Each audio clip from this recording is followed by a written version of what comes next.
বাংলাদেশে এবং ওয়েস্ট বেঙ্গলে আপনি যদি স্ট্রিট ফুডের কথা বলেন অথবা বাইরে গিয়ে বিকেলে যদি হালকা কিছু খাবারের কথা বলেন, সেক্ষেত্রে আমি বলবো ফুচকা হচ্ছে সবচেয়ে ডেলিশিয়াস একটা আইটেম। আপনি ফুচকা পছন্দ করেন এমন বাংলাদেশি অথবা ওয়েস্ট বেঙ্গলি খুবই কমই আছে। ফুচকাকে ইন্ডিয়াতে আপনারা জানেন যে এটাকে পানিপুরি বলা হয়। যে যাই নামেই বলা হোক না কেন, ফুচকার স্বাদ কিন্তু খুবই চমৎকার। আসলে আজকে দেখি আমরা ফুচকা কিভাবে তৈরি করতে হয়। এতে 3টা ভিডিও থাকবে, আপনার নিচে লিংক দেওয়া হবে পরবর্তী ভিডিওর জন্য।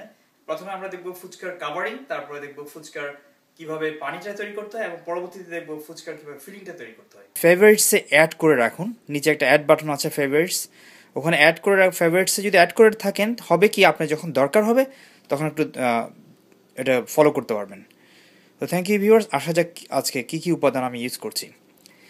যে ইনগ্রিডিয়েন্টসগুলো আমি ইউজ করছি দেখতে পাচ্ছেন এখানে হালকা ওয়াটার, এগুলি খুব গরম করতে হয় না, একটু হালকা গরমেই রেখে গরম করলেই হয়।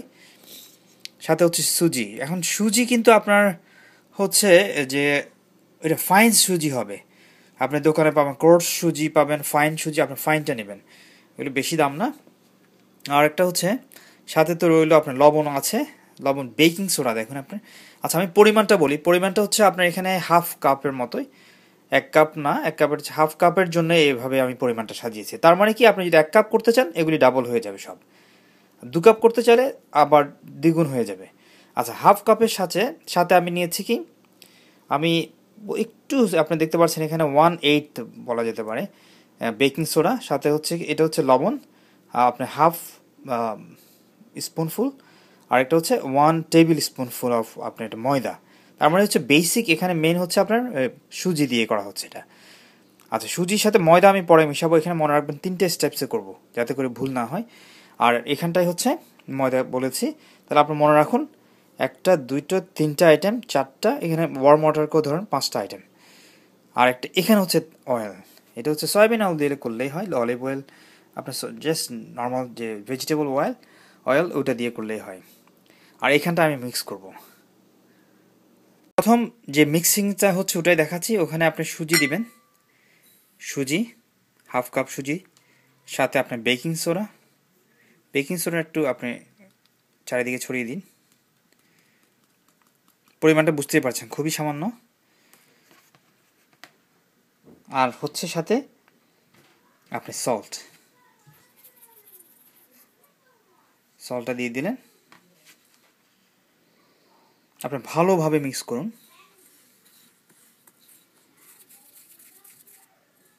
এরপর সাথে ওয়ার্ম ওয়াটারটা দিয়ে দিন, পরিমাণ আপনি কম করে দিন সাথে, পরবর্তীতে লাগলে অ্যাড করতে পারবেন, কিন্তু বেশি দিয়ে দিলে সমস্যা, এটা মনে রাখবেন একটা টিপস। কম দিলে বাড়ানো যায়, বেশি দিয়ে দিলে আবার একটু টাফ হয়ে যায়, সুজি বেশি দিতে হয়, পরে সব কিছু আবার বেশি বেশি দিতে হয়। আপনি ভালোভাবে এগুলি মাখতে থাকুন। দেখছেন আপনি একটু কম মনে যদি হয় আপনি অ্যাড করতে পারেন এর সাথে একটু পানি। এটা অনেকটা ময়দার কাজ করবে, কারণ এটা হচ্ছে আপনার ফাইন সুজিতে সুবিধা হচ্ছে এত বেশি এটা মিহি বা এত বেশি এটা স্মুথ যে আপনি এটা অনেকটা কিসের কাজ করবে, ময়দার কাজ করবে। আপনার বাসায় সবাই মিলে উইকেন্ডে করতে পারেন, খুব মজার একটা আইটেম। সবাই মিলে কিছু না কিছু আপনার করলে এটা একটা ফান আছে পরিবারের সবাই মিলে, দেখছেন এবার খুব কিন্তু ইজিলি আপনার এটা বলের মতো হয়ে গেল। এবার 3 থেকে 4 মিনিট আমরা ভালোভাবে মাখলাম, এরপর আমরা অল পারপাস আপনার ফ্লাওয়ারটা দিয়ে আবারও 3 থেকে 4 মিনিট ভালোভাবে নাড়তে থাকুন। এবার দেখুন আপনার এখানে খুব রাবারের মতো ইলাস্টিসিটি হয়েছে, দেখছেন আপনি এখানে ভালোভাবে দেখা যাচ্ছে না, দেখছেন এটা আবার কিন্তু বাউন্স ব্যাক করছে। আপনি এই ইলাস্টিসিটিটা খুবই দরকার। ভেজিটেবল অয়েলটা দিয়ে পরে আবারও মাখতে থাকুন 3 থেকে 4 মিনিট, তার মানে 3বার মাখছেন আপনি। আপনার 20 মিনিটের মতো রাখলে ভালো, 20 মিনিটের মতো আপনি এটা প্লাস্টিক, যে কোনো প্লাস্টিক, আপনার জিপলক হতে হবে কথা নেই, প্লাস্টিকের ভিতরে রেখে দিলেই হবে।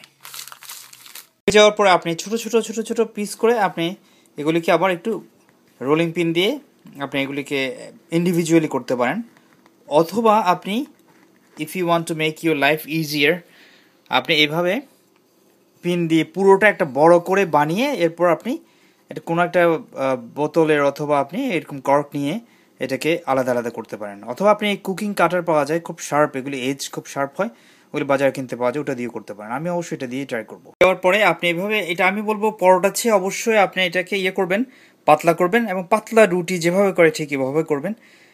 মনে রাখবেন যে এটা যেন পাতলা হয়, কারণ এটা না হলে ভালো মতো হয়তো আপনার এটা ফাঁপা হবে না ভিতরে। এরপর আপনি এটাকে একটু চাপ দিয়ে সার্কেল করবেন, চাপ দিয়ে একটু ঘুরিয়ে দিবেন, তাহলে এটা কেটে যাবে। সবগুলি সার্কেল করে করে আপনি এখানে দেখতে পাচ্ছেন, এখানে দেখতে পাচ্ছেন এটা আলাদা হয়েছে। পরে আপনার হাত দিয়ে আবার নিয়ে নিতে পারবেন। আর যদি খুব শার্প হয় এজ, তাহলে তো আপনি এমনিতেই সাথে সাথে কেটে যাবে। আর এই অংশটা দিয়ে আবারও আপনি মেখে আবারও ডো করে আবার একই কাজ করবেন। এভাবে আপনি ফুচকার শেপ করতে পারেন। আর বাকি অংশগুলি আবারও চলে যাবে এখানটায়। এখানে কিভাবে হচ্ছে ফুলো ফুলো, দুই দিকটাই দিবেন অবশ্যই। দেখতে পাচ্ছেন এখন আপনি ভিতরে কিভাবে ফাঁপা হচ্ছে। আর খুব বেশি আপনি হিট দিবেন না। আর একটা হচ্ছে স্পেস রাখবেন, খুব বেশি। এখানে দেখতে পাচ্ছেন স্পেস রাখা হয়েছে। একটা আমি এক্সাম্পল দেখাই, এটা স্পেস ভালো পাইনি, তাই হয়তো এটা ভালো মতো ফুলে নাই। স্পেস রাখলে এই ধরনের ফুলে যাবে। হয়ে গেল আপনার ফুচকা বা পানিপুরির কাভারিং অথবা শেল যাই বলেন। খুবই মচমচে হয়েছে দেখতে পাচ্ছেন। আমি একটা আপনাদেরকে ভেঙে দেখাই, ধরুন যে কোনো একটা ভেঙে দেখাই, দেখছেন? নাড়লে বুঝতে পারবেন যে এগুলি আপনার গোল হয়েছে, আপনার মানে ফাঁপা আছে, দেখছেন? এগুলো আপনার ফুচকা বা আপনার পানিপুরির শেল বা কাভারিং। আপনি ফিলিংসের জন্য কীভাবে ফিলিংসটা করতে হবে অথবা পানিটা করতে হবে, নিচে লিঙ্ক দেওয়া আছে, লিঙ্কে আপনি ভিজিট করুন।